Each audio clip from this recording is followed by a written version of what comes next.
rank where the view is nothing less than phenomenal. For how I express and project from my abdominal. The only view better, both my daddy and my mama know. No living parents, my sons give me balance. My wife is my serenity, this mic is my identity. The world is foul enough, that's why I write without obscenities. Provoking danger with broken language and spoken anguish. Begging to get hurt, why would you ask to go through changes? Yes, Lord, life's a chessboard, master the angles. Control the tempo, be the one who holds the info. Acknowledge is just as deadly as machete swings. When spoken, the truth is as potent as that Medellin. While others swear the style is free, I just let it ring. Our time is undervalued, soldiers make us better kings. My fans on my shoulder, reaching after better things. Today I take the shot, for them I'd rather set the screen. My mama told me follow my dreams. My daddy told me get it by any means. Stand tall, make him bow to a king. But I've evolved, you can see the resolve. Look in my eyes when you speaking to God. Life and for those who we caught up in using what I was taught with the muse. I guess they call it proving I'm more than an artist. Penciling out my darkest while stenciling out a harvest. And storing what gets me from A to B, just like garages. Instrumental with collages. Envision what I've been drawing. Broadway to give you rhythm like the great Lena on. So bent on, found comfort in the storm. Find peace and on when you see them others perform. Organized chaos, outcasted like hey ya.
Oh, it's still freezing up. Damn it. So I might have to try to do it like this, y'all, without being on the screen. I hate that, man. Ant Dub in the building. Andios was good, man. I see y'all.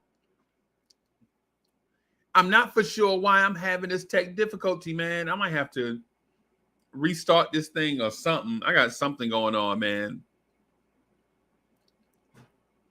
Salute, salute, salute, everybody. I just got, it's crazy, man. Things are just starting and stopping.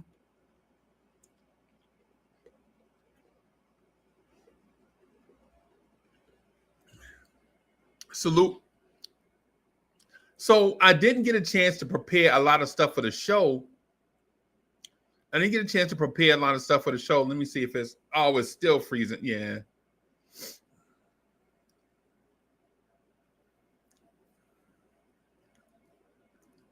Salute, salute.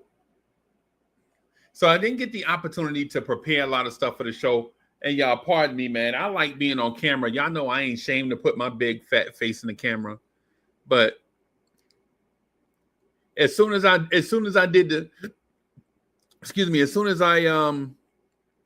programmed the show to jump up here, stuff started happening. So y'all pardon me, man. This is crazy. DSJ is in the building. Salute. Hey, DSJ, I gotta talk to you. I gotta talk to you in True Music about something, man. We gotta, me and you, we gotta settle up about something. But tonight, man, Rich Boy in the building. Salute. All right, y'all tighten up. Rich Boy here. Let's go. Let's go. Y'all tighten up. Salute my guy, Rich Boy. Rich Boy is in the building. So the trade deadline is officially now less than 7 days away. And everybody and their mama is talking about what the Knicks are going to do at the trade deadline. And I'm here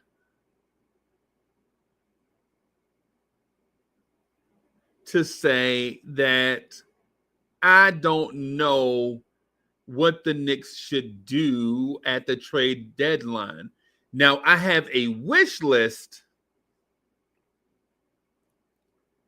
but I think everybody has a wish list. I mean, even Jeff Bezos has a wish list, right? Even Elon Musk has a wish list, right? What I would do if I was Leon Rose is trade for a big, true guard, not a big playmaker, but a guard, right? And then wait for Mitch to get back. Those are my two things. Go get a big guard and get Mitchell Robinson healthy. Right? That's what I would do.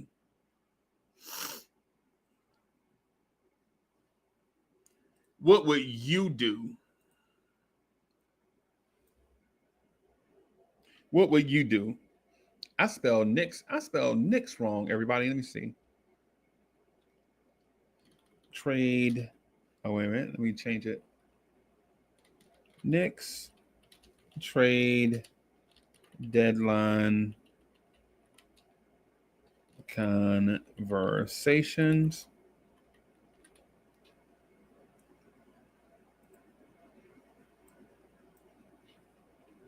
Knicks trade deadline conversations. Let's say, how about that?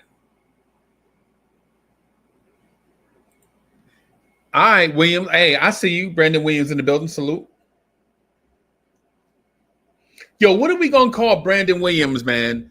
We already have like 4 Wills in here.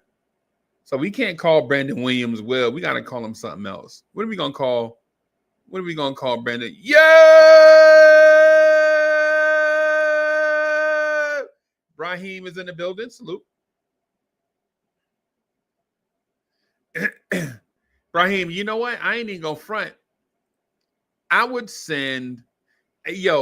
love Alec Burks and Kevin Love.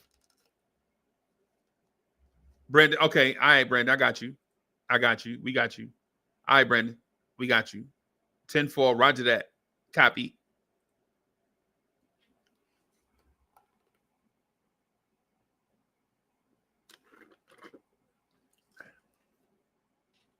Let me see if this thing is still acting up. Yeah, still. Yeah, this thing is still choppy. So, yeah, pardon me for that.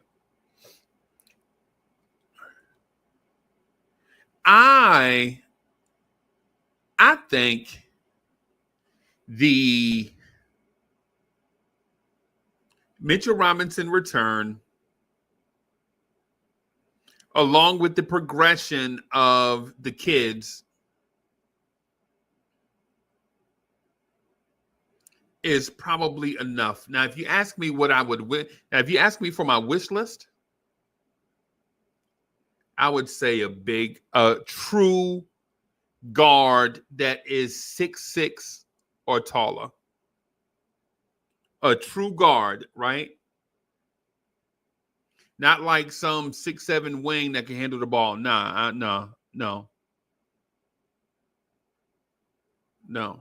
don't want that. I don't want a 6'6" basketball player. Y'all tell me what y'all would like the Knicks to see. Brandon says, just give me Javonte Green and Delano Banton, right? If they were on the same team, I think that would be easy to pull off. But since they're on different teams, I think that'll be kind of difficult. That'll be difficult.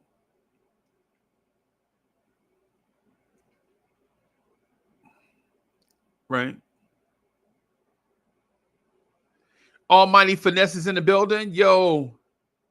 Almighty Finesse says, trade for Paul George. Oh, my bad. This one is there. Trade for Colin Sexton. My bad. If Mitch is healthy, trade Sims. What are you trading? Like, what are you getting in exchange for Jericho Sims?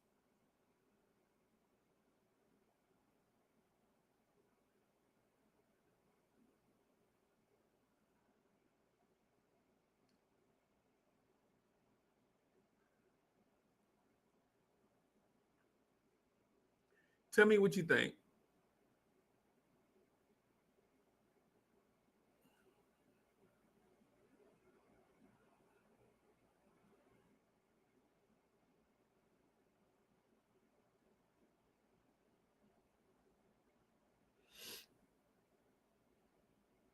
Right. Yeah. If you keep them, you get nothing, right? Yep. So y'all want the Knicks to get busy. Y'all want the Knicks to get busy. Sexton from Utah and Williams from Portland. How about Banton from Portland and Williams from Portland? Would you take that?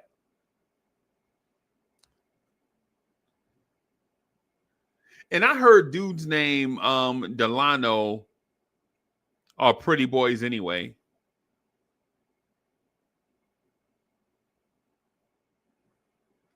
Delano Banton. I heard he a pretty boy. Will he fit in?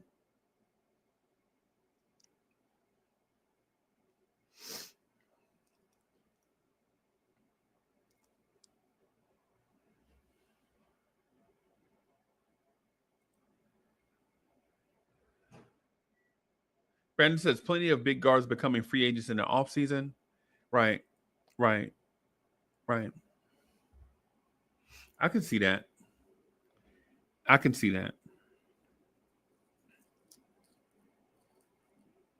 If we don't get a big guard, how would y'all feel about Tyler Kolek getting more minutes?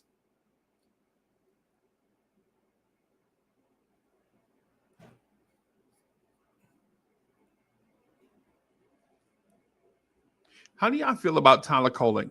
Anybody in here down on Tyler Kolek?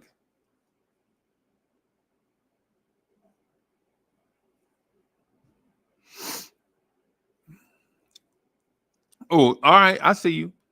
I see y'all. So here's my thing, right?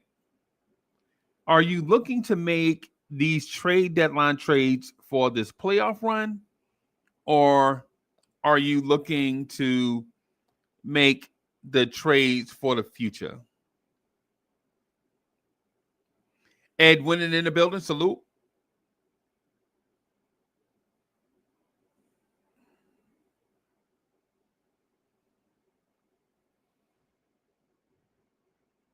Brahim is in the building. Salute.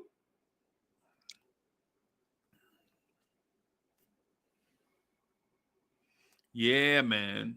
I agree.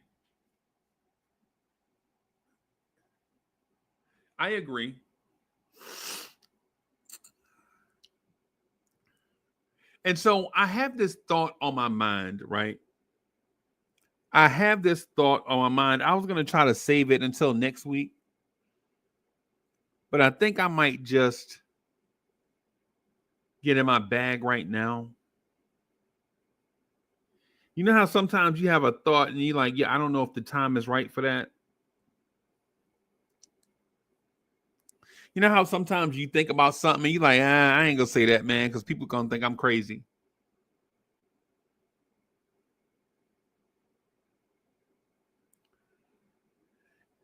I think I'm going to share it.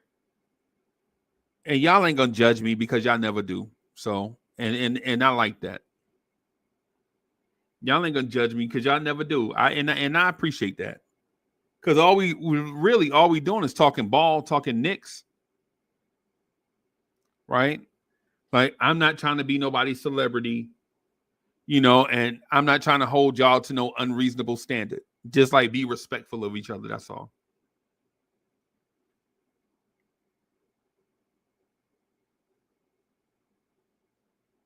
So my thought is this.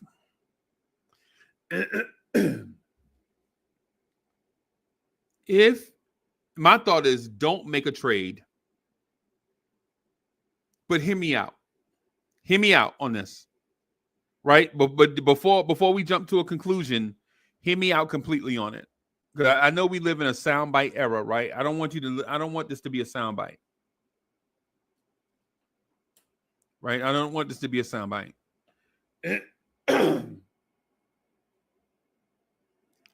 I don't want the Knicks to trade away a soul. I feel as if you have to build chemistry, and yes, chemistry is new because when I had to learn, I'm not perfect.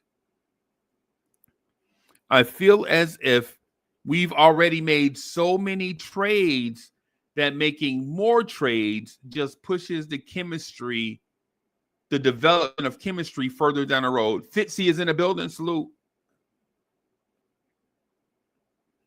I don't want to make a trade, right? But Fitzy, if you have to make a trade,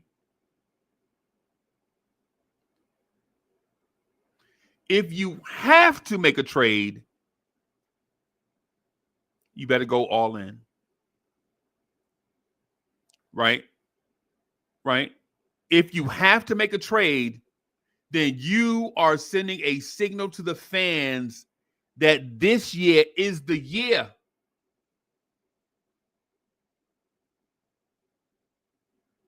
Now, mind you, I have a stance, right? I prefer not to make a trade right now, right? But here's the thing. If you feel compelled to make a trade, then I believe you got to go all in. I believe you got to upgrade Jalen Brunson's backup. I think you have to upgrade Karl Anthony Towns' backup. And you got to go get more wing players. So if you're going to make a trade, right, then you got to go all in. Right? And so if you got to make a trade, listen, this is what the bench would look like for me if you have to make a trade and nobody is safe. Right? If you feel compelled, if you have no other choice,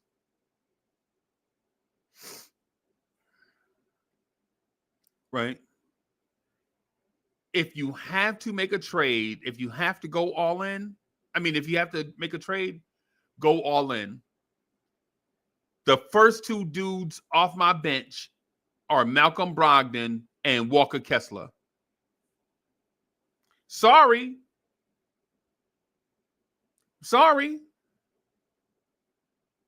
If we have to go all in, I'm starting with Malcolm Brogdon, a 6'5" guard with playoff experience, a veteran that you can play with the starters, and Walker Kessler.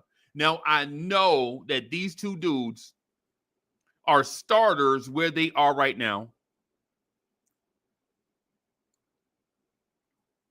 If Brandon says Brogdon to be a free agent this summer, that means he'll be cheap at the deadline. At the trade deadline. If you have to, absolutely go all in. Malcolm Brogdon, Walker Kessler is your starting point. Now, the wing player, y'all know I like Chuma. Y'all know I like TJ Warren, right? Top Notch T is in the building.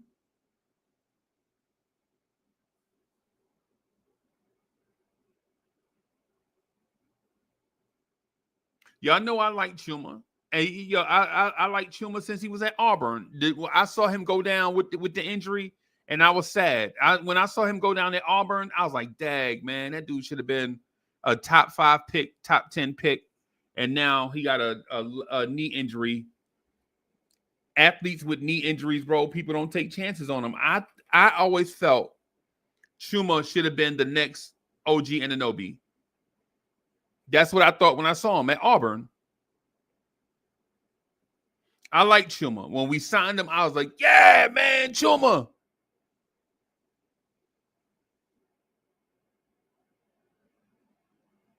Chuma, yeah. I was sad that he didn't get minutes with us. Great guy out of Atlanta.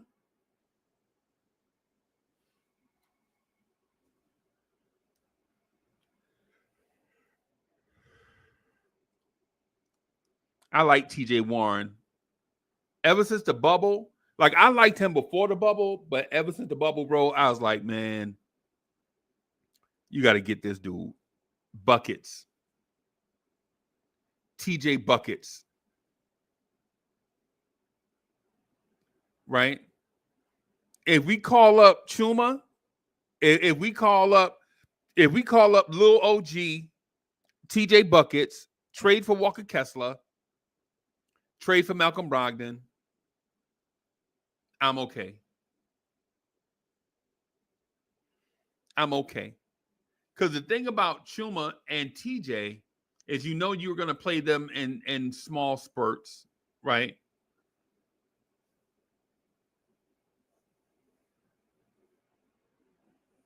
And Brandon says the thing I didn't want to hear. I know this already. I can't come to grips with it though. Y'all know how it is, man. I'm human. Y'all human too.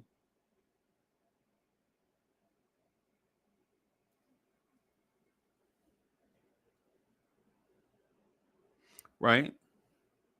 But y'all notice who I didn't say was coming off the bench? Anybody catch who I didn't say was coming off the bench?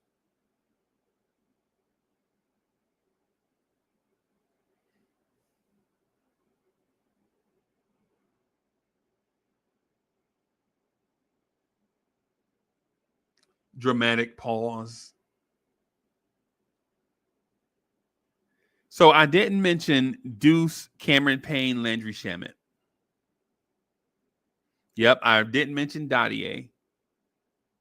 I didn't mention Precious. Right? I don't know what it's going to take to get Walker Kessler. I don't know what it's going to take to get Walker Kessler to come off the bench. Right? Are they going to ask us for Mitchell Robinson, Deuce, and Tyler Kolek? Tyler Kolek is an intriguing little piece, man, and I like Kolek. I like Kolek.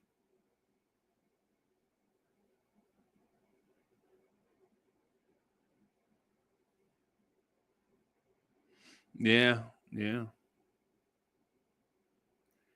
If you make it, I don't think you can piddle paddle or flip flop or go halfway in at the trade deadline. I think if you're gonna trade, you go all the way.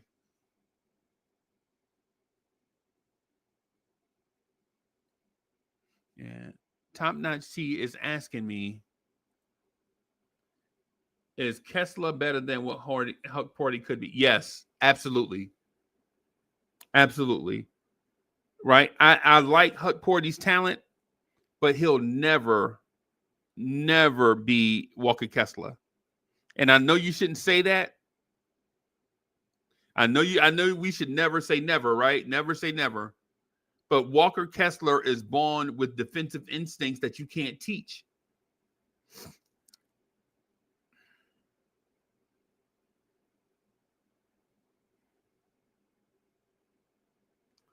Dripmore's in the building.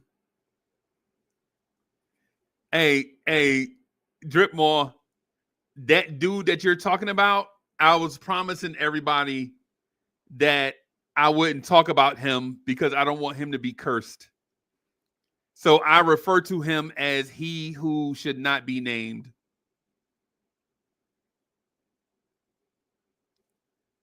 But I personally think that dude is going to be better than Josh Hart. I didn't go front. I told Dre that one night, and the whole panel was shocked. I think that dude is right. Okay, so I'll give an example. For Tyler Kolek, I have to wait and see. I know he has potential. I like him, but I still have to wait and see on some stuff. For Ariel Hukporty, I still have to wait and see. I like him, but I think the two guys out of this draft that are going to be difference makers for the Knicks are Pakam Dadier and he who should not be named. I don't want to say it because I don't want to jinx it.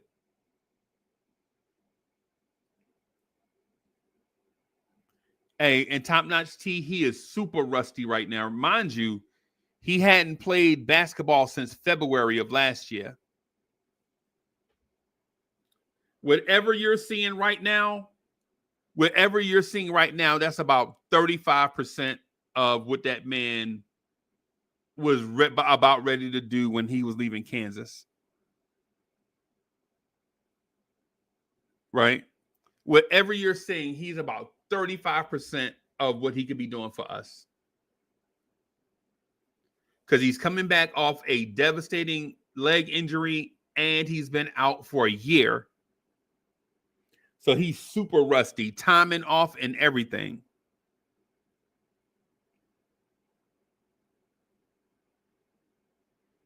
And I don't want to say his name because when I say somebody's name, something happens, right?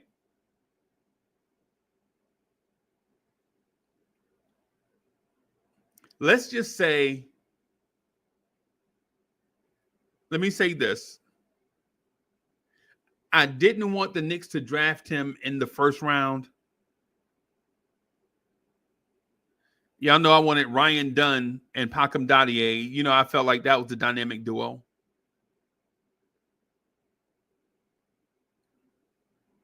Oh, yeah. Summer League is going to be bonkers. Summer League, think about Summer League, right? So there are going to be names like Rokas Jokibitis. You can forget about him. I think the time for him is past, right? I think that Rokas Jokibitis, I loved him, but that ship is past. That ship has sailed, right? But our Summer League team of Tyler Kolek, Pakam Dadier, Ariel Hukporty, Kev McCullough, and the G Leaguers is going to be crazy. I don't think the Knicks are going to draft a rookie this year. Like, I can't see the Knicks having 6 rookies on the team next season. You're right, because I don't think they're going to try to turn it into a daycare, right? I don't think they're going to try to turn it into a daycare unless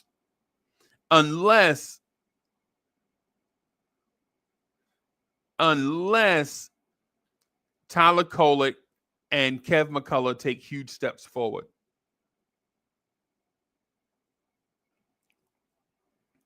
If they take huge steps forward, then I can see the Knicks drafting 2 guys.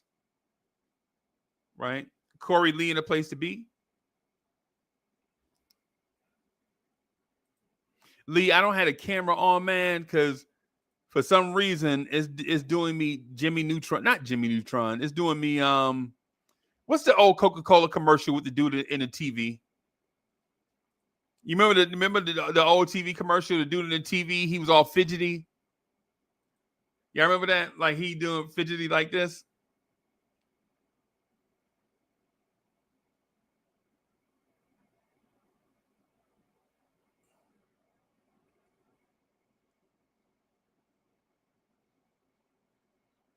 Let me put this thing up here.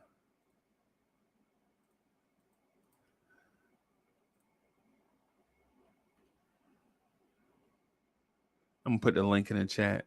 Corey Lee says, Maxie, yeah, man. My yo, the Cully Goat is in the building. Salute.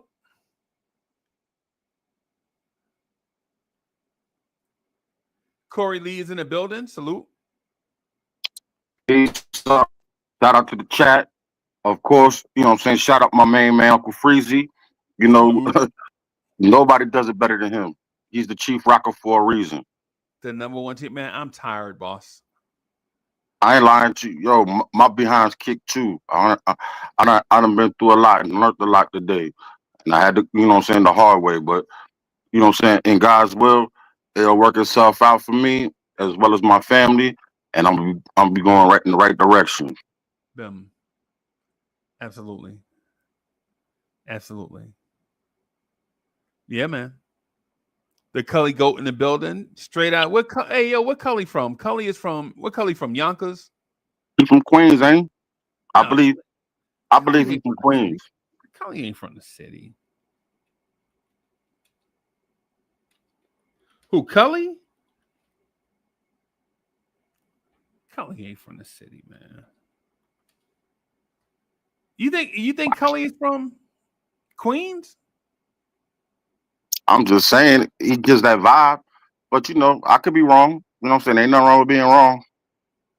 Man, Cully ain't from no. You think so?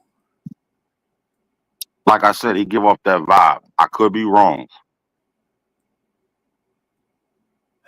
I don't know, bro. But that's my guy because, you know what I'm saying, back in the day, he used to hold down the Knicks at Night podcast, man. He kept me engaged. Yeah, that's my dog now. No doubt. That's my dog now. No doubt about that. He one of the day one originals. Yeah. Yeah, that's my dog now. I just don't know. I don't know. If Cully give me Mount Vernon vibes. And you know why? And I'm gonna say this: why I think he's from Queens. It's the way he carries himself. It's his swag or swagger. Like we older gentlemen know how the word goes. Yeah, nah. Hey, Cully is a dope artist, man. Everything I heard from him is dope. No, except for that freestyle he did. He was like 12 years old. That freestyle he did. I don't know about that one. I was like, but I know. But what I heard from him, yo, you know what I'm saying? He can hang. Yeah, he no doubt. He should be a star, bro. But he don't want to be. That man don't want to be no star, bro. And I don't blame him. Stardom ain't for everybody. Hey, let him get in his own way. I believe he can do anything as possible. Yo, and why you always say people from Queens? You think people from Queens, bro? What is this Queens thing about? Is it the greatest? I don't say everybody. I don't say everybody because if that was a different case, you know what I'm saying? It's a total, you know what I'm saying? Everybody gives off a total different vibe. But from what I've noticed and from what I've seen and in my discernment, I could pick up certain vibes. And if I'm wrong, so be it. I'll live with it. Nobody's perfect. Yeah, because no doubt. I respect you, man. Love you a lot. Right? I stretched my arms out just now. You can't see how much. I just stretched my arms out real wide. You can't see it because I got the camera off. Bro, I feel the love all the time. Oh, for sure. IKBM Dre is in the building. You know where IKBM Dre is from, bro. Yeah, he's from Yonkers. Is he? I don't know. He saved from the BX, and now he lives in Queens. Now, this is what came out his mouth. You know what I'm saying? This is what came out his mouth. This is what he said, and I'm regurgitating what information he applied to me. Oh, okay. I ain't never thought. I always thought he was like from Irvington or something. Like I did with Naughty by Nature and them from. Oh yeah, I get you. Yeah. Yeah. Shout out to Irvington. My wife went to Irvington High. Yeah. Oh yeah. Dre always gave me like those urban. He always gave me the Naughty by Nature vibes, right? Nutty by Nature, Queen Latifah, you know what I'm saying, Twin Hype, all of that. He gave me them. He always give me them vibes like he from out there. Oh, wasn't that the 45 Kings? 45 King, yeah. Yeah. Hell yeah. But So quick question. If Cully posted it in the chat, I just want to make sure if I'm right or wrong, because if I'm wrong, I want to be stood corrected and apologize. posted what? Where he from? What he represents? Cully posted something in the chat. I ain't see what. I said if he did. Oh, okay. Yeah, man. Tracy. Yeah, I'm from Perth Amboy. Wow. Yeah, bro. No, I was thinking about you was from where Bam Bam Bigelow was from. Oh, oh God. I can't think of it right now. It's on the back of it's in the back of my mind. You think I'm from Hackensack? Nah, he ain't from no Hackensack. I forgot. Nah. It was a very distinctive name. Oh, okay. Yeah. From Give me a minute. Paran. It's gonna come to me. I just gotta sit here and meditate on it for a minute. I can only be from one place, bro. Legit be from one place. Only one place can develop something like this. Yeah, you see? Yeah, man. That's Shout it. out to JC. Shout out the whole Garden State, regardless. Yeah. You know, we got two great players from the Garden State. Yeah, man.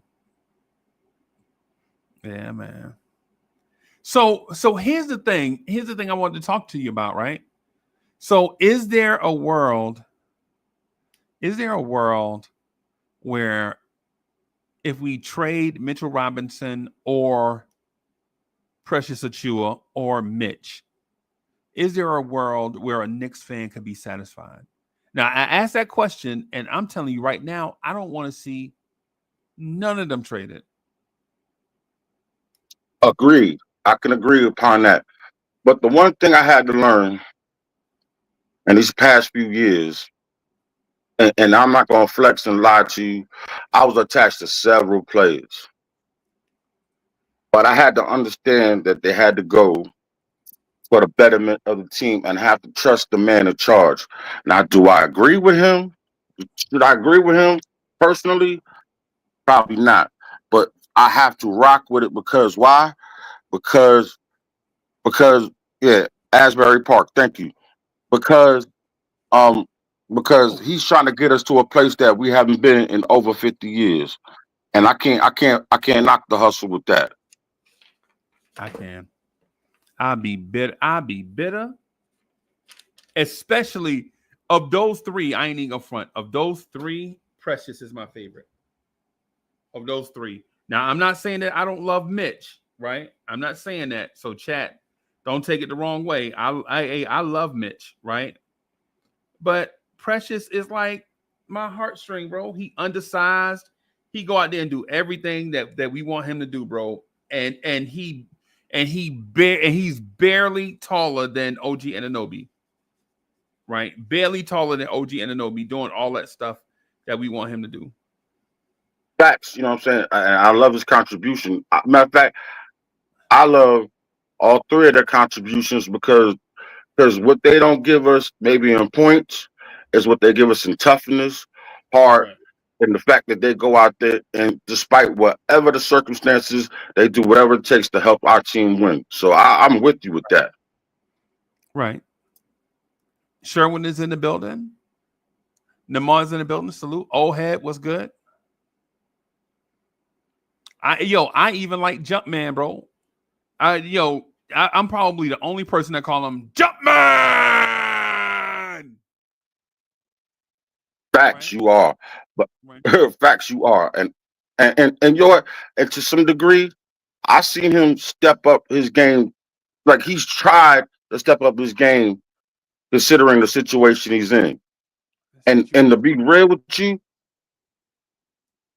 I'm gonna hate to see him go, but I think Leon Rose is gonna put him in a situation where he can get himself an opportunity, because the one thing we do know is that Tibbs does develop players, and when they go somewhere else, they flourish.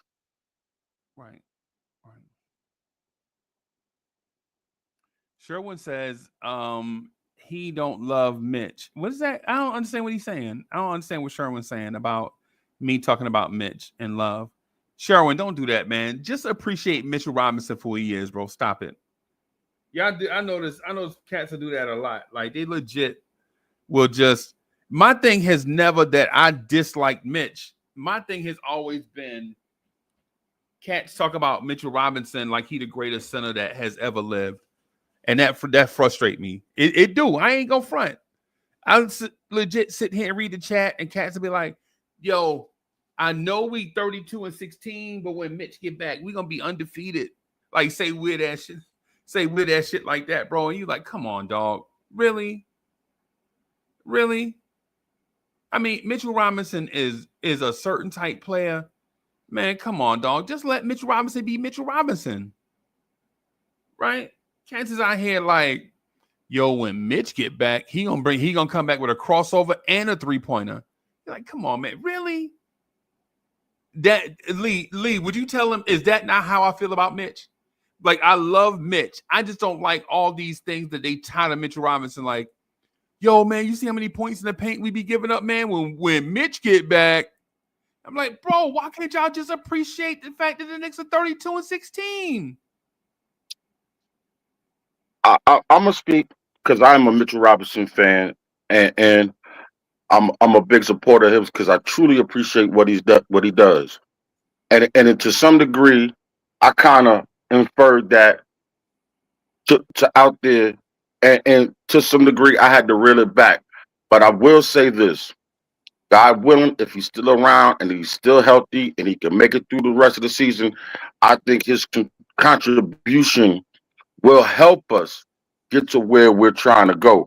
I'm not saying he can single-handedly save the day, you know what I'm saying, because he ain't Mighty Mouse nor Superman. He's a guy who plays hard and he makes the most out of what he does best. And I'm not saying that the Knicks don't need it. I understand the Knicks are in a certain position right now without him, but all he can do, he can just add icing on top of the cake. And that's what I mean. Lee, I'm gonna say this. See, look at this. All right. Think about this. Right. Read this statement right here, and think about and this is why I say people get in the chat and say stuff crazy. Right. Sherwin says teams think our lane is like Christmas. They dash in our lanes because we have no resistance. This is why I be saying shit like Mitchell Robinson is a injury-prone second-round pick with no offense. That's why I say that stuff about Mitch. Like, I'll tell the truth about Mitch, but it'd be the tone. People think I'll be like, yo, he hate Mitch. This man typed in the chat in front of all these people, teams think our lane is like Christmas. They dash in our lanes because we have no resistance. Right? And Mitch is going to fix that. Lee, you see what I'm talking about? Or you want me to explain? Or you want me to explain it? No, I don't need you to explain. We had this conversation inside, outside, all over this chat. Matter of fact, we've been talking about this man for the last 3.5 months, and we still haven't had him. And I'm not gonna lie to you. To some degree, I'm frustrated because I was under the impression that he would have been on the court a lot sooner. But I'm not the Knicks doctors. I'm not the Knicks front office. Only they know what is best for him, because he's at the end of the day. And I like how somebody referred to that these players at the end of the day, they're commodities and their investments.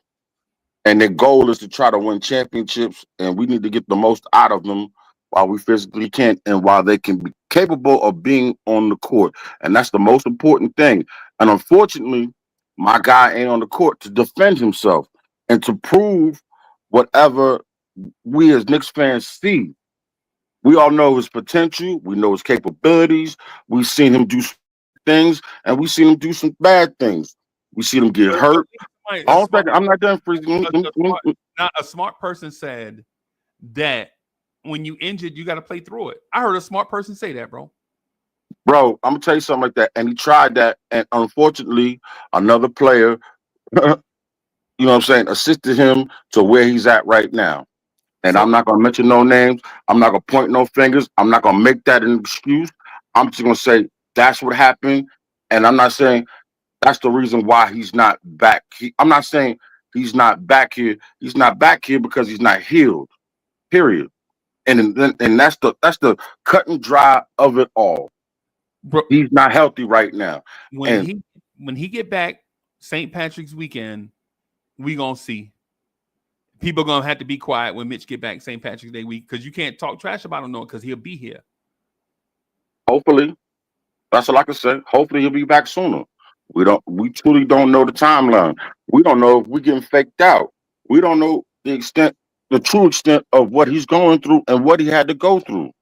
Like I said, the front office, the head coach, the medical staff, and Mitchell Robinson knows what's going on with him. And they're trying to do the best, not only for our team, but also too to help this man maintain and get back on his feet and get his career rolling. Okay. King is in the building. Wacko is in the building. Salute. The reason why I say this stuff about Mitch is because of stuff like this, right? This makes no sense. And chat, can somebody please say something to Sherwin about why this makes no sense? Because if he don't understand why this makes no sense, then we can't talk to him about why Mitchell Robinson is not going to be the difference maker. Right? Chat, y'all know why this makes no sense, right? Teams think our lane is like Christmas. They dash in our lanes because we have no resistance.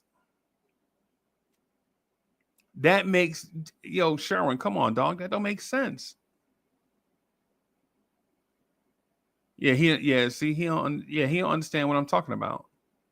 So first of all, Mitch is a drop back defender. He's absolutely that. He's absolutely that. Mitchell Robinson is not guarding on the perimeter. Get out of here. We watch games together when jump shooting bigs be Jay and Mitchell Robinson eyeballs out, bro. Come on. What are we talking about? See, Lee, this is what I'm talking about, right? So I'm going to go back to this comment that Sherwin made. Right? Where is it? I'm going to go back to that comment, right? So first of all, if teams think our lane is like Christmas, how do they get in the lane? How are they getting in the lane? If you ask me to answer that question, are they beating their defender off the dribble? Because if they're beating their perimeter defenders off the dribble and getting into the lane without resistance, then why is it that the center is responsible for the perimeter, the mid-range, and at the rim?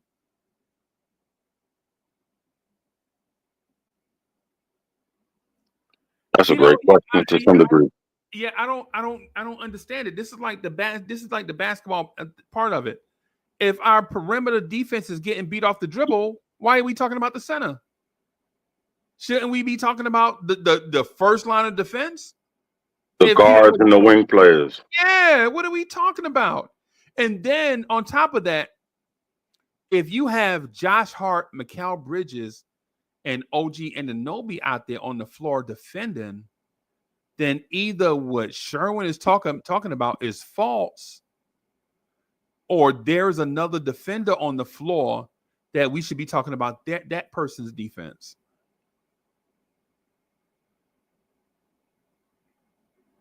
See, I already know that. I already.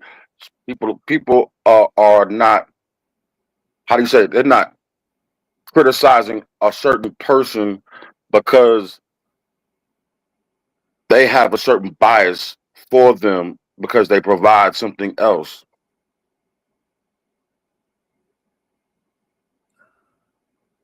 Right. Yeah, this is what I'm saying. So if teams can easily get into the paint, why are we talking about the paint and not the reason why they're getting into the paint?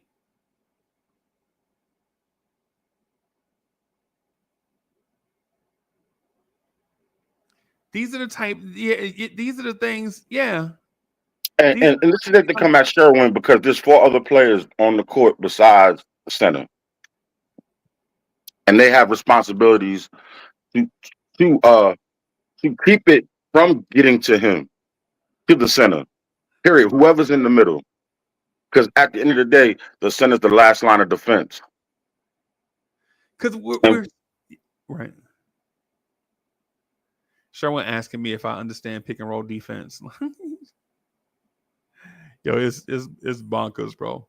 I'm gonna just move, Lee. I'm gonna just move on, bro. How you been, man? Like I said, I'm chilling, man. I got a new perspective on certain things that I have to take care of. I got myself my mind out of a certain place where it didn't need to be, right. And I'm refocused. Right. I'm with Jay. Mitch is everything, bro. I ain't gonna lie, bro. I saw Mitchell Robinson with my own eyes stop two solar systems from crashing together, bro. I saw it with my own eyes, bro. Then he should be with Battlestar Galactica. Yeah, I know. I saw Mitchell Robinson tell Thanos to clap his hands instead of snapping his finger, and he did it, bro. Mitch be telling Thanos what to do. Like, nah, man, you better not snap your finger. Bro, I ain't gonna front. I had to really get a grip on myself and be careful how I preference things and phrase it and put it out there because sometimes it gets misconstrued. But in all actuality, and I'm not going to front and say I'm not a Mitchell Robinson fan. How don't you ever say I'm not? But the real reality of it all is the man ain't here to let his game prove his point until he gets back out here, or if God forbid they ship him off to whatever degree this front office decides to do whatever it takes to upgrade our team, no matter who goes. You know what I'm saying? I'm gonna repeat myself and say it again. I'm gonna leave it alone after that. We have to work with it. Wow. We have to work with it. I mean, we ain't gotta like it, right? But we still gonna have to be. If we are still Knicks fans for real, right? You know what I'm saying? Then we're gonna have to support it because I'm gonna say this real quick, and there was a lot of other people that used to come on the chat because they had a fondness of other certain type of players. Now, unfortunately, that they're gone, you don't see them people no more. So I'm wondering, are they still Knicks fans, or it's because what I'm saying, were they Knicks fans just because of said players or whatever the case? Because I can remember a time I was a big Bernard King fan, and unfortunately, the man got hurt, and his career was almost jeopardized, and he was a Hall of Fame player, but and we had to move on from him. And thank God he got his career together, and he still contributed and played hard. Pause to a degree where he put himself in the Hall of Fame. Right. Right. No, I feel you. Hell, Michael Ray Richardson. You know what I'm saying? If I got to go back that far, and I know it hurts your feelings to watch your man Clyde Drexler playing for the Cleveland Cavaliers. Yo, it hurt my heart to see my man Michael Ray Richardson playing for the Warriors. You know that's my guy. Come on, man. You know that's my guy. Yeah, I'm just saying. But I know Clyde is like Your ace boom coon #1 Nick, regardless of whatever nobody says. Right. Yeah, man. Right. Just like it hurt my heart to watch Patrick Ewing wearing Orlando Magic and a Seattle Supersonic jersey. That was crazy. Yeah.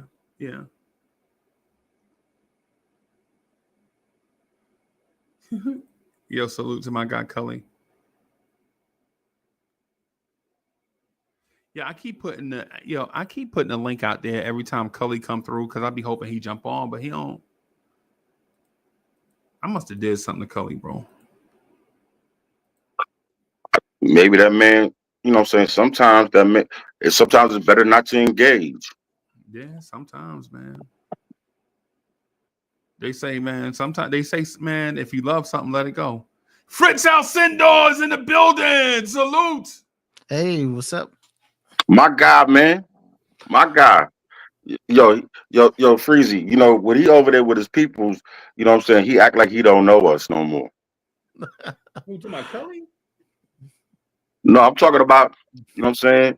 The guy who got his own podcast, who be freelancing at another podcast. You know, he come over here to drop his jewels every once in the blue to try to educate us into some things that we don't know. But you know, Let me. I gotta tell Fritz something. Fritz, guess where I went today, bro? Where'd you go? Popeyes. What? You got that Don Julio? Hey, man. I went to Popeye, but I didn't get nothing. Oh, okay. I just went in there. Yeah, me and Miss Mocha rode to Popeyes, man, because they got this commercial down here where you can go get these Cajun wings, like get 8 Cajun wings for like $6.99 or something. Mm-hmm. I was like, come on, Mocha, let's go. She was like, nah, I don't want to go. I was like, get your ass in the car. Who you talking to? I ain't one of them dudes on the TV. I know. Come on, let's go. that was some hyperbole, but I'll let that go. Right. It's right. Exactly. And so we went and I walked around there and I got my nose full and turned around and walked out, bro. It was that bad? Nah, it was the grease. Nah, the grease. Nah. Bro, you know Popeyes be busting, bro. They got that blackened stuff. They got that, baked stuff. They got baked chicken in there. You know, I ain't going to Popeyes for no baked chicken, bro. You know me, man. It's all or nothing. Yeah. And she was like, Miss Mocha was like, you really gonna bust up your vegan thing over some wings? I was like, nah, if I bust it up, it'll be over something real. Right. Like a steak. It's like something. Yeah.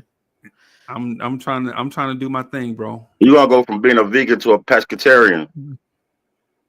Nah, man. I ain't messing around. If it got a face, I don't eat it, bro.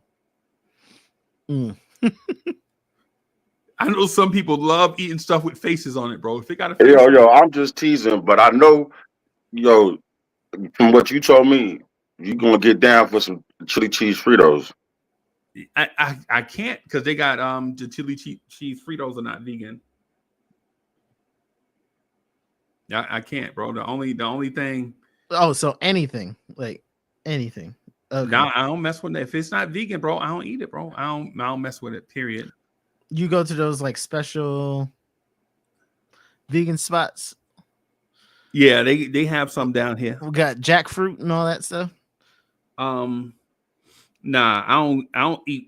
I'm vegan. I'm not weird, bro. Like some people is like weird with it. Like I ain't. I like textures and stuff. So yeah, so I do like the hot dog replacements. You know how some people love to eat them long pork franks. They like to shove them things in their mouth. But nah, not me, bro. You got them carrot dogs? No, I ain't messing around with those carrot dogs, bro. He's an impossible dude, bro. He's a chief rocker who's impossible. Yeah.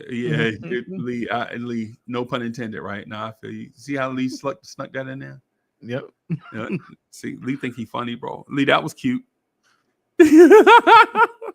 Bro, I hang out with you, so I got to learn from the best. Nah, man. So Fritz, I've been scouring the internet and interwebs, and Knicks fans think we're gonna get Ben Mathurin, Lonzo Ball, and Walker Kessler, and keep our starting five intact. We can dream. We can dream. I Sometime did I I did dream, here's me. I did post something about Matherin. At the same time, I was like super skeptical. I think I know what Indiana's doing, but I think they're just taking inventory Yeah, before I they think they're break. Yeah, yeah, they're taking inventory before this. You know, they have to make a decision on what's his name, Miles Turner. yeah. I think Turner. I think they just taking inventory before they do it. Yeah, yeah. I think that's. I honestly think they're that team. If they lose in the second round this year, I think they're going to break that thing up and try to rebuild it from the ground up again. Because they're gonna have to put a whole bunch more money in, and you don't want to be a playing team and you putting out real money. So i.e. the Atlanta team that beat us the first time we went to the playoffs. Yeah. I see the Knicks not doing the thing at the deadline, and everybody that wants the Knicks to make a trade be mad as they're going to cuss Leon Rose out after the trade deadline come and go. I think they'll do one. I think they're gonna do one. Which one, though? I think people are gonna be mad when they give up. They give up Sims for a second round pick. And people will be like, "That's it. You gave something up, and you got a second round pick back." So I think something small like that. I think they just Sims. It's in contract year, so he wants that playing time. They're gonna give him that OB send off. Yeah, put you in a nice place. Hopefully, you can earn your next contract and do goodbye Sims, and just get a second round pick and be done with it. Bro, if that happens, I'm gonna be happy for Sims, and also too, because I know what's coming next outside of that. Oh yeah, with that money, you can sign TJ Warren. Now you have the money to do it.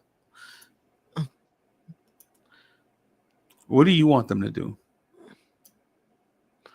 I want them to get another player, but it may just not be there this deadline. Like, you can't make. You need teams that want to sell, like, or you need some big trades where players become available. I don't know if that's gonna happen. I think this summer, I think the Knicks will have the space and the opportunity to do something. You're kicking the can down the road again, because when we talked during the summer, you were like the trade deadline. Remember that? Yeah, but you know what? Precious is a little bit more important than we thought. Okay. Or else he'd be the one, you know. Bro, say that again, bro, because I really want to hear you say that again. Please say that again. I just Precious is a little bit more important than we thought. You're not gonna give up Precious and get something back better. Not at the power forward spot.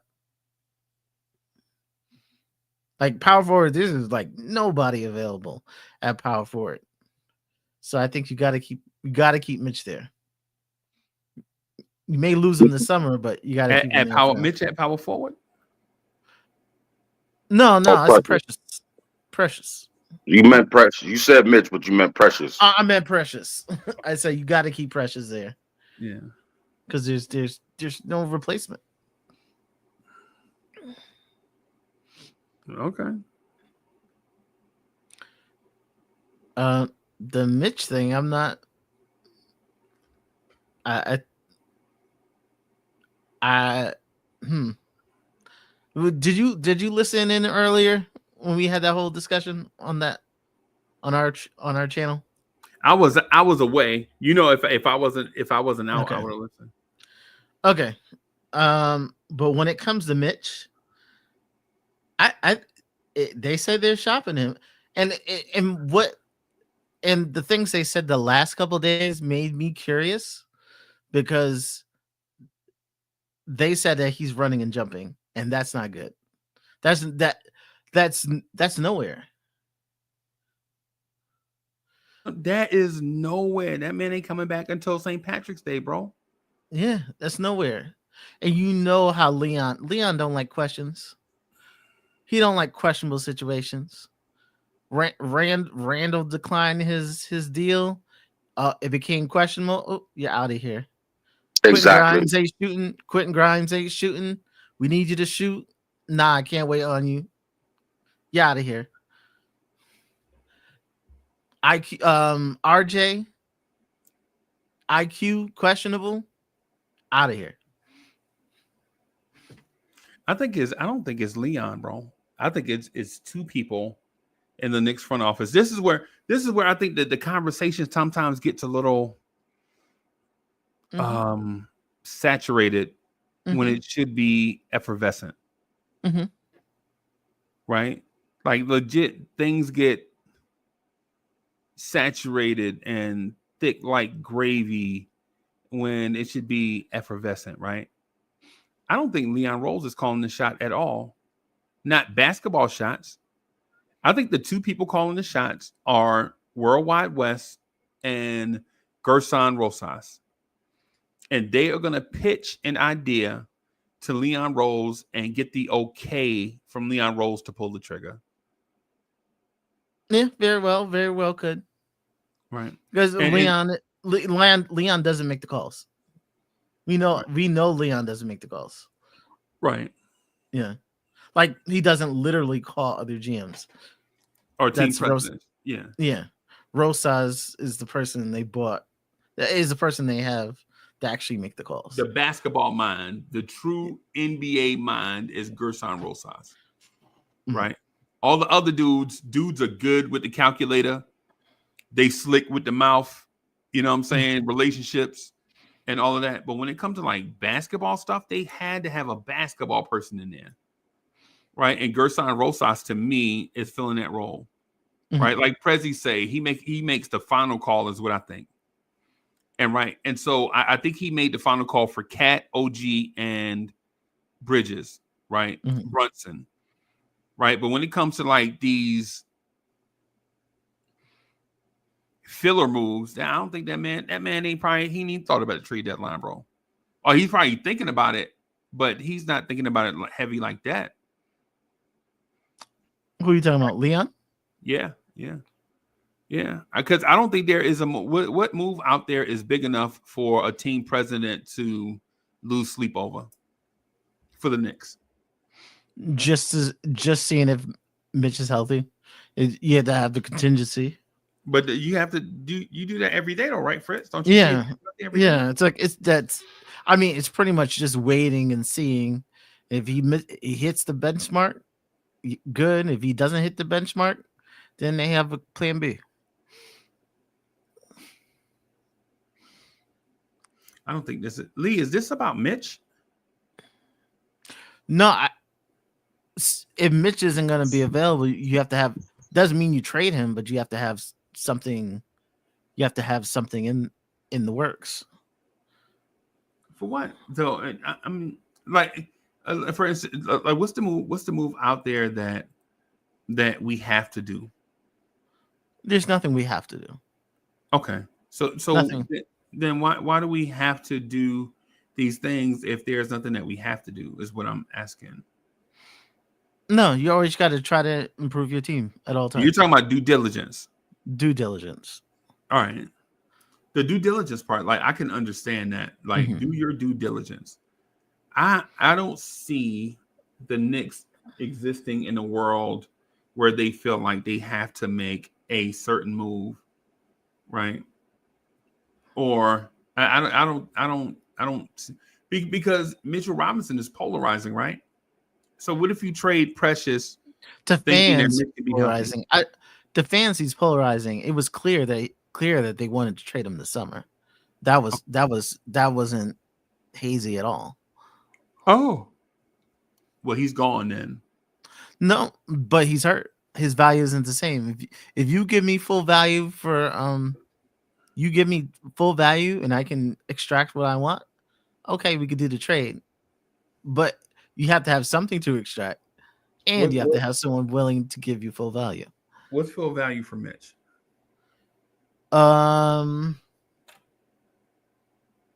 Positive value. Mitch is worth. I think before all this shenanigans, Mitch was worth a first round pick.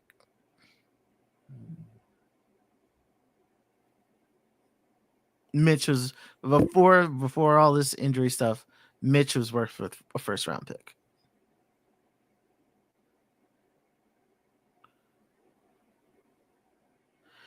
And I don't think if no one's going to give you value as if Mitch is not only neutral but worth a first round pick, then you wait. There's only a handful of guys who have that kind of impact. If Walker Kessler's value now is over 2 first round picks, you can't tell me some team won't give you a first round pick for Mitch. If Robert Williams is worth, they saying what Robert Williams is worth, if I can get Mitch healthy, no, you can't tell me I can't extract a first round pick.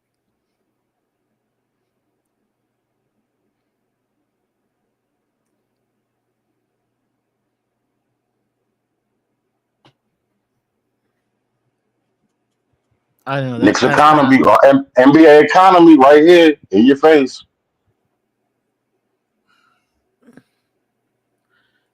Do you think Mitch is worth more than Robert Williams III? No. Why? And that's a wild thing.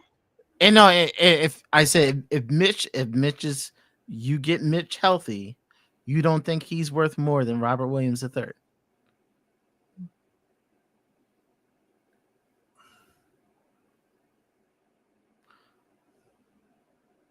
Ain't nobody giving that nothing for Mitch, bro. I know, but why is Robert Williams worth what he's worth, and Mitch isn't?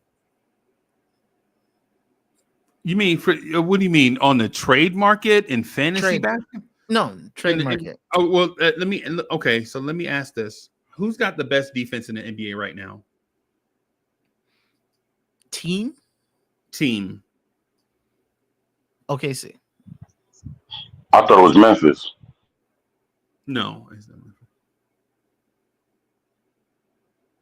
I would think it would be OKC. It's OKC. They are at the moment doing what the Knicks want to do and can't on defense. Right? Mm-hmm. What they do, what OKC does, and this is the future of NBA defense. And this is for the basketball heads out there. The future of NBA defense is pressure the dribbler and passer. Right? You don't have to worry about a team with a low post presence because they pressure the ball so much that you can't get it to a guy in the low post. And when that dude does get it, it's like 4 seconds left on the shot clock. They legit put 6 or 9 dudes in a rotation that are like 6'4" to 6'8", 6'4" to 6'7". And they pressure the ball. They believe in ball pressure. If you pressure the ball and stay in front of your man, you don't need rim protection. And so I'm gonna say this is for all the old heads out there, right? This is for all the old heads out there that may remember this. What you see Oklahoma City running is the old UNLV half-court defense. Anybody remember UNLV, the Running Rebels? Anybody remember them? Yep, I was around. Lee, you remember them? UNLV Running Rebels? Stacey, The amoeba defense. The amoeba defense. That's what it's called. You remember the year they lost all their centers? They lost Moses, George Ackles. They lost all these dudes like in 1 year, right? The next year, right after they won a championship. Right, and so the next year they came back out with a defense with Greg Anthony, right? Greg Anthony, Anderson Hunt, Stacey Augmon, Larry Johnson, and I forget the white kid name. I forget his name. The shooter. Remember the shooter they had? He's like a 3-6-4 shooter. And basically what they did is when you got in the half court, they smothered all your dribblers and passers, right? They smothered them, right? And so by the time a team like Duke got the ball to Christian Laettner, the possession was damn near over, right? They blew out, and I'm a Duke fan. I saw it firsthand, right? They were smothering teams, right? And so what OKC is doing, I'm not saying that they stole that, but when you watch their point of attack defense, right? And they have Lee, you know what they do? The other thing they do that I think teams are going to do it now. I'm listening. Is they head into the driving lane off a shooter, right? They legit hedging. They don't try to rake at the basketball. You know how somebody go to the lane and you'll see a Knicks player rake at the basketball, like little hand service at the basketball or whatever. They legit don't pick up a ticky-tack foul. Yeah, they don't do that, bro. They hedge in that driving lane, right? They hedge in that drive, and then by the time you pass the ball back out to the shooter, the ball and the defender arrive at the same time, and then now the guy that was hedging in the drive lane is the on-ball defender, and the guy that was defending before hedges back into the drive lane. And like if a guy notoriously goes left, Jalen Brunson, right? They'll hedge in that driving lane and make him go right and make him pass right, right? And do those things that they make you feel uncomfortable doing. It's the reason why teams try to shoot over the top of them, right? Teams try to shoot over the top of them and get run off the floor, because once your three-pointer stops going, those long rebounds go to those 6'7" athletes who get out in the open court and run. Right? Like, who doesn't remember the play of Julius Randle ISO'd on the OKC guy, and he kept poking the ball away from Randle, and Randle had to keep going back and getting it? I remember They had Randle hedged left and right. That's the reason why Randle was buffering. Yeah, like you ever had a computer that buffers, like can't figure out what they want to do? That's all. And that was Lou Dort that they put on him.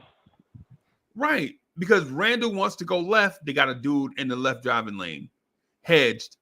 So if he try to drive, right, that player is going to be there to double team him, to clamp him. Right? If he kick it out to the shooter, well, he's halfway to the shooter, so the ball and the defender arrive at the same time. Right? And so I say all of that to say this. Teams are watching what OKC does because you can say this about every sport. The such and such sport is a copycat league, right? If you think Tibbs is watching OKC and not picking up principles from them, you wrong. Right? Why wouldn't he do it when he has Josh Hart, OG Anunoby, and we got another defender, Mikal Bridges. Right? And so when teams see that, they see OKC, and will they lose some games? Yes, they'll lose. Every team loses a game. Right? But teams are seeing this being the wave.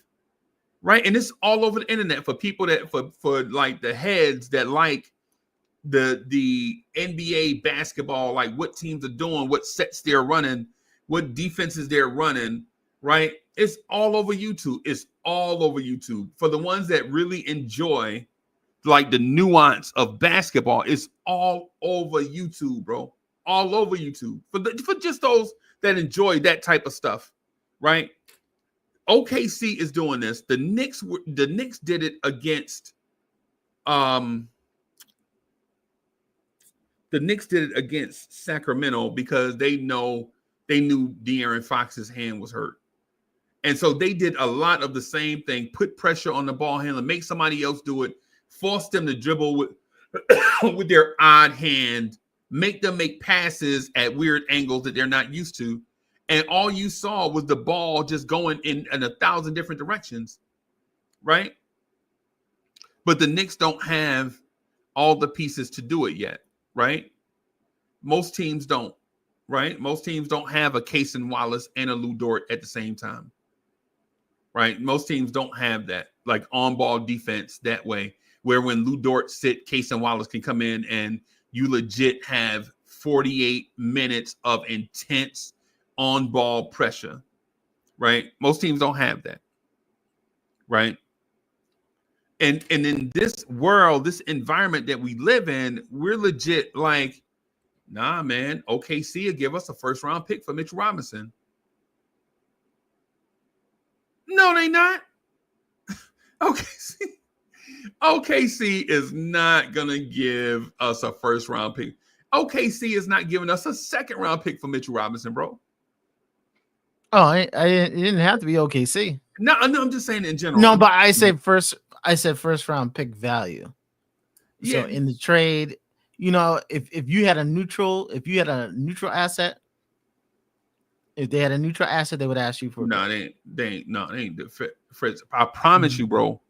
I promise you. Think about Jalen Duren is probably the worst defender at center in the NBA, right? Worst thing. At least Cat has instincts, but he's lazy.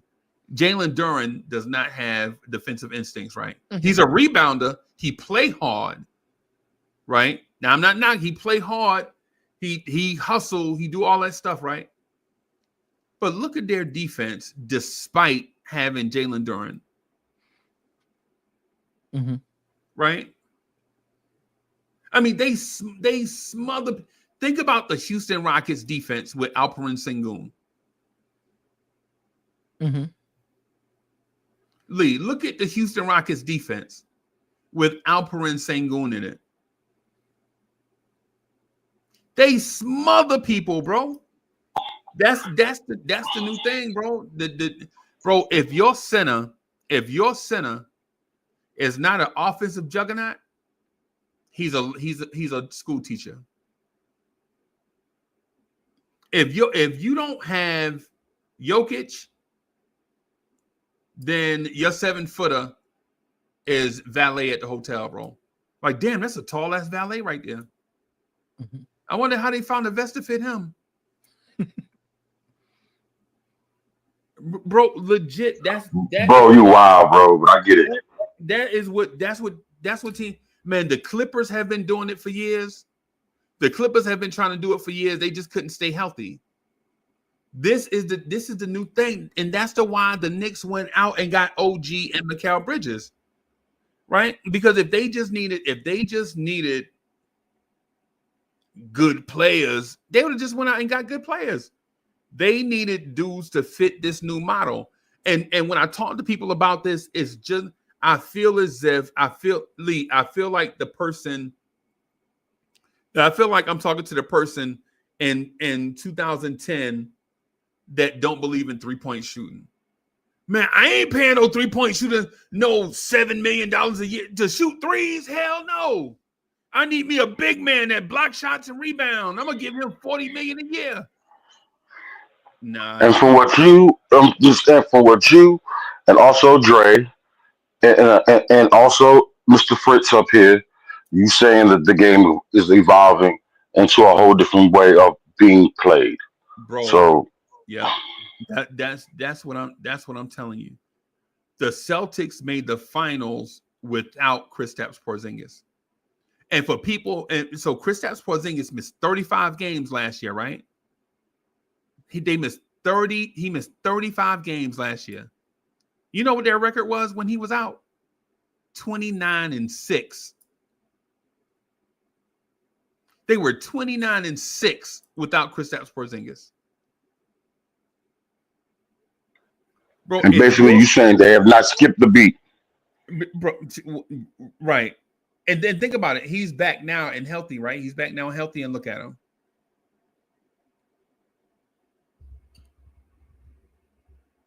Bro, I'm telling you, I'm not saying that Mitchell Robinson is useless. That's not what I'm saying. What I'm saying, the future of NBA, don't be the people in a conversation talking about this whole 3-point wave will never catch on. Don't be them people. Right? Man, they shooting all them threes. They'll never win a championship shooting all them threes. Man, don't be them people, bro. Right? The future of NBA basketball is switchable, aggressive wings on defense. The more you have, the better your defense is going to be. Right? Don't think, if you think one NBA player is going to turn around an entire defense, you're wrong. And I'll point to examples. Do y'all remember what Karl Anthony Towns did to Rudy Gobert when we played them? Rudy Gobert, Fritz, is Rudy Gobert not the former defensive player of the year? Yeah. Did y'all see what Cat did to him in a one-on-one matchup? Mm-hmm. Just Cat. Mm-hmm. Now, I'm not talking about the Knicks blowing them out, right? I ain't talking about that, right? Because it ultimately it's a team game, right? But did you see what Cat did to him?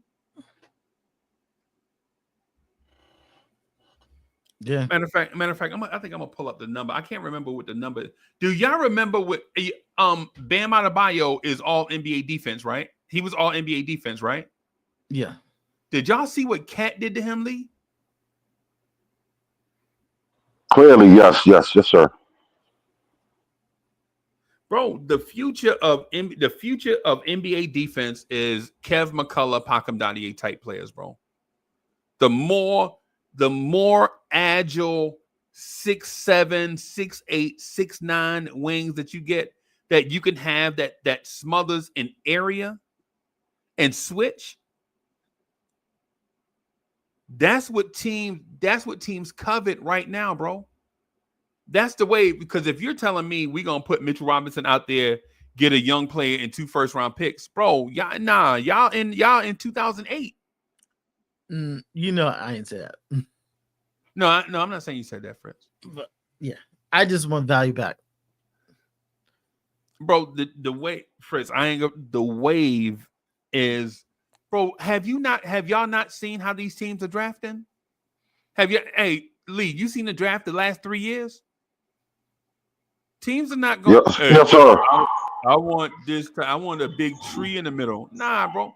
Now some teams have drafted trees to go in the middle, right? And then now they're finding out that they made out well because they dropped a lot lower than, yeah. Right. Yeah. What I'm saying, bro, is this. I'll say this. I'm gonna ask you this. What player would you rather have on this roster right now, right? And I'm talking keeping the starting 5 intact.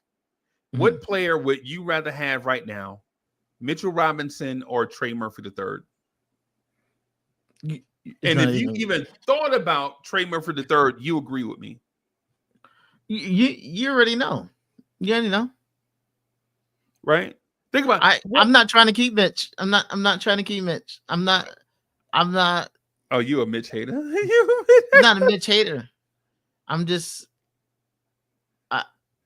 I'm not a Mitch like hater. Mitch, bro. I love Mitch, right? I like him, but like I was saying like earlier, I think Cat's playing 40 minutes a game, and if Mitch can't play next to him, then you're really putting a lot of stock in someone who's gonna impact the game for 8 minutes a game. Yeah. And I said, okay, if something's out there, don't tell me you're in love with those 8 minutes so much that you would let an impact player go by. You know what? I think the Brooklyn Nets situation says it all, right? Mhm. A team legit overpaid them for a wing player instead of trying to sign their center in free agency.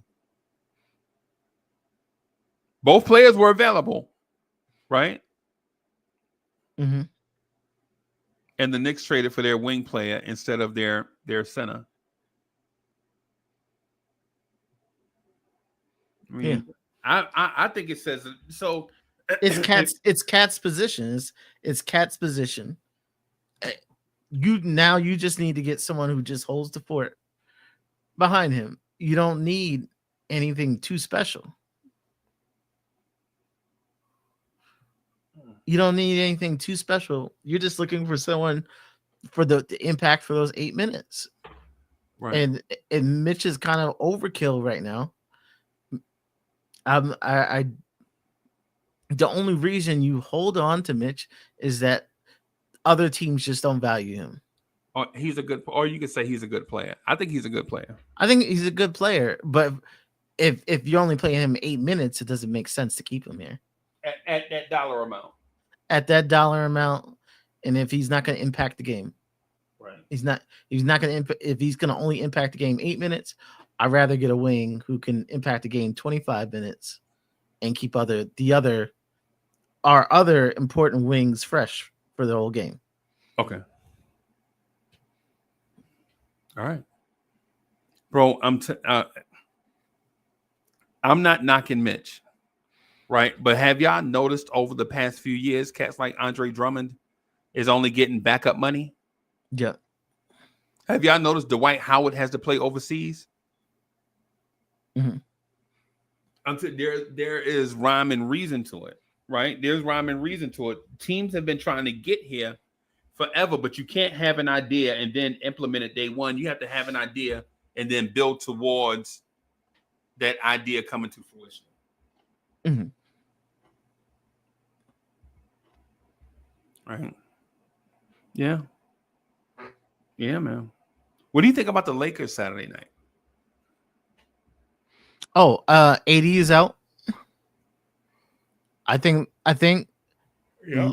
I think you're gonna see LeBron put up some stats, but I think we're gonna win pretty big. I think we're gonna roll them boys by 35. I think you're gonna see a game. It's on TV, Right? prime time. So you say it's on ABC. So you're saying the refs are gonna cheat for the Lakers to keep them in it? Oh no. LeBron has a special gear for certain games, and this is one of those games that he's gonna have a special gear for. Against OG? Oh yeah, I think if LeBron goes out and scores 36, I would not be surprised. 36 triple-double. Like he has a special gear, and on certain nights, if it's national TV, LeBron kicks it up a notch. I'm like one of those people who think when it comes to LeBron, he doesn't redline his talent. He doesn't. Like someone who goes all out in the game, LeBron doesn't do it. I think LeBron, when you see LeBron, he's going to 80%. All the time? I think all the time, unless it's playoffs. In the playoffs, you'll see him kick it up. But I think he goes 80%. And on those special nights, you see when he really wants it, he'll kick it up. Yeah. I'm gonna say this. Gary. I'm gonna say this. Well, you're fine. I'm gonna say this. I understand where you're coming from, and I just think that he's probably gonna attempt it, but for some reason, he's not gonna get there. He's not gonna steal the moment in a what do you call it? What do you call it? I forgot how we phrased it, but anyway, in a loss that made him look good, just for the Garden. You know what I'm saying? I don't think he's gonna kick it up a notch. I don't think he got that steroid shot yet. And if he gets it, then I can say yeah. Right. But You know, AD isn't playing, and they need AD. They need AD. They're gonna guard Facts. him. I They're agree. gonna guard Cat with Dorian Finney-Smith. Mm. Yeah. Yeah. That's gonna be interesting. Yeah. Yeah. I see a lot of jump defenses and a lot of zones, if that's the case. Yeah. Yeah. Hey, OKC do that. OKC will show you a 2-3 zone, and when you call your play, they'll switch to an aggressive man zone, a matchup zone. Like whoever's in their area, they'll aggressively guard them man to man. And then when you leave the area, they'll switch and just, guard the next person. Syracuse used to do that a lot back in the day, and they got out of it. So That was Jim Boeheim's thing. yeah, that was Jim Boeheim's thing, man. Hey fellas, that's all I got, man. I gotta get out of here, man, so I can get me something to eat for dinner. And I gotta run out here and go to Popeye's, Fritz. Mm-hmm. Yeah. Hey, thank you everybody for rocking with us. I appreciate y'all. For real. Yeah, I'm gonna get it so I can get on these phones at 7:00 in the morning. All right, peace, everybody. All right, Peace. Yeah. Hey, Fritz, you think the Knicks